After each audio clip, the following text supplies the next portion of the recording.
সমূহ সাংবাদিক বন্ধুসকললৈ শুভেচ্ছা জনাইছোঁ। আজি আমি নিখিল বড়ো ছাত্ৰ সন্থাৰ যি ৫৮তম বাৰ্ষিক কেন্দ্ৰীয় যি অধিৱেশন টংলা এই চেলেংঠাই পথাৰ মানে শিক্ষাৰ নগৰ এই পথাৰত তিনিদিনীয়া বৰ্ণাঢ্য কাৰ্যসূচীৰে ৫, ৬, ৭ ফেব্ৰুৱাৰী মাহত আৰু অনাগত ৩ দিনৰ পিছতে আমাৰ কাৰ্যসূচী এই বাৰ্ষিক অধিৱেশন আৰম্ভ হ'বলৈ গৈ আছে।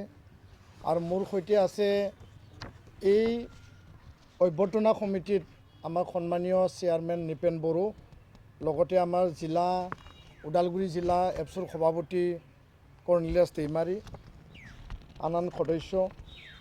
মূলতঃ আমি এই যে কেন্দ্ৰীয় বাৰ্ষিক অধিৱেশন টংলা চেলেংঠাই পথাৰত সমগ্ৰ আমাৰ ৩,০০০ৰো অধিক প্ৰতিনিধি বৰ্তমানলৈকে আমি যোনটো তথ্য জিলা আঞ্চলিকৰ পৰা আমি সংগ্ৰহ কৰিছোঁ, ইয়াত তেওঁলোকে অংশগ্ৰহণ কৰিব ৩,০০০ ডেলিগেটছ আৰু অবজাৰ্ভাৰ।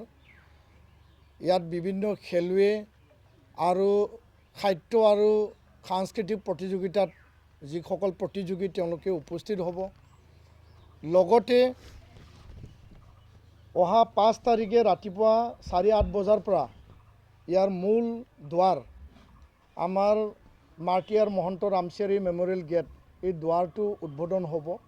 আৰু এই দুৱাৰটো মুকলি কৰাৰ পিছতেই আমাৰ সমগ্ৰ কাৰ্যসূচী মুকলি কৰা কাৰ্যসূচী ইয়াত আৰম্ভ হ'ব। লগত দুপৰীয়া ২ বজাত আমাৰ যিসকল প্ৰতিনিধি আহিব, ডেলিগেট যিসকল অবজাৰ্ভাৰ আহিব, তেওঁলোকৰ ৰেজিষ্ট্ৰেশ্যনৰ কাম আৰম্ভ হ'ব। সন্ধিয়া ৫ বজাত শান্তি সম্প্ৰীতি আৰু সমন্বয়ৰ কাৰণে আমি বন্তি প্ৰজ্বলন কাৰ্যসূচী আমি ৰাখিছোঁ। তাত আমি ২,০০০ৰো অধিক বন্তি প্ৰজ্বলন আমি ইয়াত কৰিম। সন্ধিয়া ৬ বজাত আমাৰ ডেলিগেট ছিটিং আছে, প্ৰথমটো ডেলিগেট ছিটিং, আৰু এই ডেলিগেট প্ৰতিনিধি সভা উদ্বোধন কৰিব সদৌ অসম আমাৰ ট্ৰাইবেল সংঘৰ আৰু coordination committee of tribal organisation CC2R মুখ্য সমন্বয়ক আৰু ট্ৰাইবেল সংঘৰ সাধাৰণ সম্পাদক আদিত্য খাখলাৰী ডাঙৰীয়া। ৬ তাৰিখে আমাৰ মূল কাৰ্যসূচী থাকিব ৰাতিপুৱা ৮ বজাত পতাকা উত্তোলন, তাৰ আগে আগে আমাৰ প্ৰাৰ্থনা থাকিব। ইয়াৰ পিছত উপেন ব্ৰহ্মলৈ আমি শ্ৰদ্ধাঞ্জলি জনাম, শ্বহীদসকলক লৈ আমি স্মৰণ কৰি পেলাই শ্ৰদ্ধাঞ্জলি জনাম। আৰু সমান্তৰালভাৱে দিনত যি 10:30 বজাত আমি এটা সম্বৰ্ধনা কাৰ্যসূচী ৰাখিছোঁ। এই সম্বৰ্ধনা কাৰ্যসূচীত যি টেলেণ্ট চাৰ্চ আমি অনুষ্ঠিত কৰিছিলোঁ, 10 টেলেণ্ট চাৰ্চ যি এক্সাম ক্লাছ 9 আৰু 10ৰ কাৰণে এই ছাত্ৰ ছাত্ৰীক আমি সম্বৰ্ধনা জনাম। আৰু লগতে পদ্মশ্ৰী যোগেশ দেউৰী, নতুনকৈ তেওঁ 2026ত এই গণৰাজ্য দিৱসৰ আগে আগে তেওঁক পদ্মশ্ৰী যি সন্মান প্ৰদান কৰা হৈছিল, তেখেতক আমি সন্মান জনাই পেলাই সম্বৰ্ধনা জনাম। 11 বজাৰ দিনত 6 তাৰিখে আমি ৰাখিছোঁ ইউথ কনক্লেভ। আৰু এই ইউথ কনক্লেভৰ মূল টপিক থাকিব বৰ্তমান সৰ্বভাৰতীয় যি প্ৰতিযোগিতামূলক পৰীক্ষা, এই প্ৰতিযোগিতামূলক পৰীক্ষাত আমাৰ ছাত্ৰ ছাত্ৰীয়ে বা মাতৃভাষা মাধ্যমৰ ছাত্ৰ ছাত্ৰীয়ে কেনেধৰণে তেওঁলোকে প্ৰস্তুতি চলাব লাগে আৰু গুণগত শিক্ষাৰ এই বিষয়টো লৈ পেলাই ইয়াৰ কাৰণে আমি বিশিষ্ট ব্যক্তিসকলক আমন্ত্ৰণ জনাইছোঁ। প্ৰাক্তন BTR প্ৰধান প্ৰমোদ বড়ো ডাঙৰীয়া, তেওঁ যিহেতু বডোফা মিছন ছুপাৰ 50 সেইটো ফাউণ্ডেশ্যন কৰিছিল, শুভাৰম্ভণি কৰিছিল, ইয়াৰ জয়যাত্ৰা কেনেকৈ হৈছিল তেওঁ এইটো ব্যাখ্যা কৰিব। অসমৰ মাননীয় শিক্ষামন্ত্ৰী ডক্টৰ ৰণোজ পেগু ডাঙৰীয়া মুখ্য অতিথি হিচাপে তাত উপস্থিত থাকিব। আৰু অসম পাব্লিক ছাৰ্ভিচ কমিশ্যনৰ প্ৰাক্তন অধ্যক্ষ former chairman Devraj Upadhyay sir ডাঙৰীয়া ইয়াত উপস্থিত থাকিব। বড়ো জনগোষ্ঠীৰ পৰা প্ৰথমজন ব্ৰিগেডিয়াৰ অঞ্জন কুমাৰ বসুমতাৰী, তেওঁ পাঠানকোটত আছে এতিয়া, তেওঁক আমি আমন্ত্ৰণ জনাইছোঁ। লগতে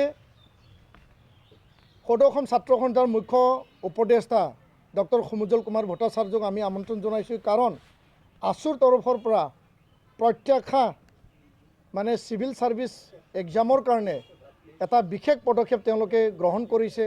তো মূলতঃ তাত আমি 7,000 ছাত্ৰ ছাত্ৰীক ইয়াত আমি আমন্ত্ৰণ জনাইছোঁ আৰু লগতে 3,000 আমাৰ প্ৰতিনিধি মানে 10,000 ইয়াত ক্ৰাউড থাকিব, য'ত প্ৰতিযোগিতামূলক পৰীক্ষাৰ ওপৰত বিশেষভাৱে আলোচনা চক্ৰ থাকিব আৰু ইয়াত বিভিন্ন ইণ্টাৰেকশ্যন ছেশ্যনৰ কাৰণেও আমি ব্যৱস্থা ৰখা হৈছে। 2:03 পিছবেলা আমি এটা আৰু অন্যতম কাৰ্যসূচী আমি সেইদিনাখন ৰাখিছোঁ। গেট টুগেডাৰ মিট ছ'চিয়েল আৰু ষ্টুডেণ্ট অৰ্গেনাইজেশ্যনৰ বিভিন্ন জাতীয় সামাজিক সংগঠন প্ৰায় 30টাৰো অধিক বিটিআৰ অঞ্চলৰ আৰু অসমৰ বিভিন্ন জাতীয় আৰু সামাজিক সংগঠনক আমি আমাৰ যিখিনি কলা সংস্কৃতি, আমাৰ ভাষা, আমাৰ সামাজিক যিবিলাক মূল্যবোধ, এই সকলোখিনি আমি যাতে শান্তি সমন্বয় আৰু এই বড়োলেণ্ড অঞ্চলখন আৰু অসম এই ৰাজ্যখনক আমি আগুৱাই নিব পাৰোঁ, তাৰ কাৰণে বিশেষ এটা আলোচনা চক্ৰ আমি ৰাখিছোঁ। আৰু ইয়াত উদ্বোধক হিচাপে ডক্টৰ সমুদ্ৰগুপ্ত কাশ্যপ, নাগালেণ্ড বিশ্ববিদ্যালয়ৰ চেঞ্চেলৰ, তেওঁক আমি আমন্ত্ৰণ জনাইছোঁ। লগতে বিশেষ অতিথি হিচাপে ADGP অসম স্পেচিয়েল ব্ৰাঞ্চৰ সন্মানীয় হীৰেণ নাথ মানে IPS বিষয়া ছাৰ ডাঙৰীয়াক আমি আমন্ত্ৰণ জনাইছোঁ। আৰু ইয়াত অতিথিসকলৰ এটা বিস্তাৰিত লিষ্ট আছে। সকলো অতিথিক আমি যোগাযোগ কৰিছোঁ, সকলোৱে থাকিবৰ কাৰণে তাত সন্মতি প্ৰদান কৰিছে। এই 6 তাৰিখৰ মূল কাৰ্যসূচীটো আমি সদায় আগুৱাই নিবৰ কাৰণে আমি প্ৰচেষ্টা অব্যাহত ৰাখিম।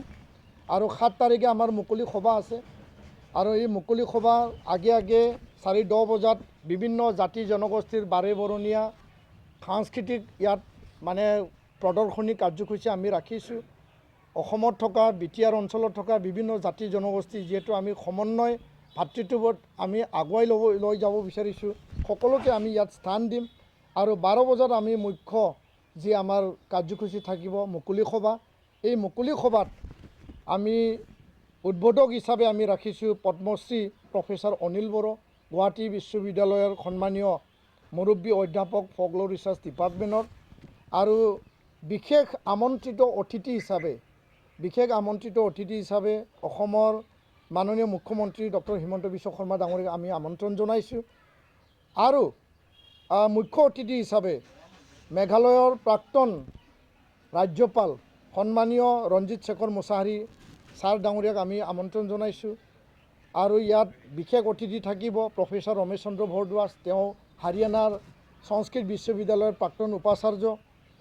আৰু বিশ্বজিৎ দৈমাৰী ডাঙৰীয়া অসম বিধানসভাৰ স্পীকাৰ, উষাউগৰা ব্ৰহ্ম ডাঙৰীয়া অসমৰ মন্ত্ৰী, অশোক সিংঘাল ডাঙৰীয়া অসমৰ মন্ত্ৰী, চৰণ বড়ো ডাঙৰীয়া অসমৰ মন্ত্ৰী, অন্যান্য যিখিনি আমাৰ সাংসদ আছে আৰু বিধায়ক আছে, জাতীয় দল সংগঠন বড়ো সাহিত্য সভা আৰু UBPO, ট্ৰাইবেল সংঘ, আন জাতীয় দল সংগঠন, বড়ো জাতীয় দল সংগঠন সকলোকে আমি ইয়াত গেষ্ট অৱ অনাৰ হিচাপে সকলোকে স্থান দিছোঁ। আৰু সকলোৰে সহযোগিতাত আশা কৰিছোঁ 5, 6, 7 তিনিদিনীয়া বৰ্ণাঢ্য কাৰ্যসূচীৰে নিখিল বড়ো ছাত্ৰ সন্থাৰ এই বাৰ্ষিক অধিৱেশন খুব সুকলমে হ'ব। ৰাইজৰ আশীৰ্বাদ পাম, ৰাইজৰ সহযোগিতা পাম। সকলো স্তৰৰ ৰাইজ আমাক সহায় সহযোগিতা কৰি আছে আৰু আমাৰ অভ্যৰ্থনা কমিটিৰ সহায় সহযোগিতা কৰি আছে। আশা কৰিছোঁ এই তিনিদিনীয়া কাৰ্যসূচী আমি সংবাদ মাধ্যমৰো সহায় সহযোগিতাৰ যোগেদি সুকলমে আমি ৰূপায়ণ কৰিব পাৰিম। আমি দৃঢ় বিশ্বাসী, আশাবাদী। সকলো প্ৰচেষ্টা আমি অব্যাহত ৰাখিছিলোঁ আৰু যিসকলক আমি ইয়াত মানে কনচেণ্ট হিচাপে পালোঁ তেওঁলোকক আমি প্ৰগ্ৰামত চপালোঁ। এইখিনি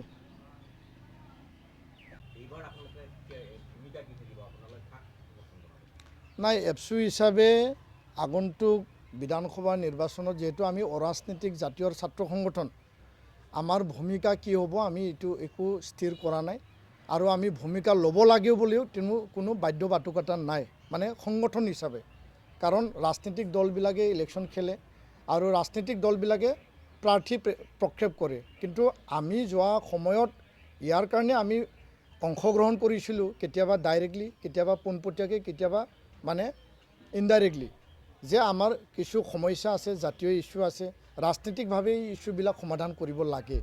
তো ইয়াৰ কাৰণে আমি মাজে সময়ে আমি ভাগ লৈ আহিছিলোঁ। কিন্তু আমাৰ আপোনালোকে যিহেতু প্ৰশ্ন কৰিছে এপছুৰ এটা আহ্বান এতিয়াও আছে যে বড়ো আঞ্চলিক দল বিটিআৰত বড়োলেণ্ডৰ 15টা সমষ্টি আছে, যিহেতু 2টা দলো এতিয়া NDAৰ পাৰ্টনাৰ। তো আমি বিচাৰিছোঁ যে BPF হওক UPPL হওক সমিল মিলেৰে আলোচনা কৰি আলাপ আলোচনাৰে যদি আগুৱাই যাব পাৰে বড়োলেণ্ডখন বিটিআৰখন আৰু আমি ক্ষিপ্ৰতাৰে আগুৱাই লৈ যাব পাৰিম। আৰু শান্তি স্থাপনৰ যিটো এটা মূল লক্ষ্য আছিল, যোনটো আমি মানে সফলভাৱে ৰূপায়ণ কৰিব পাৰিছিলোঁ, অলপ দুই এটা বিঘ্নিত ঘটনাৰ বাদে এতিয়া ইয়াত মানে পূৰ্ণাংগ পৰ্যায়ত শান্তি আছে।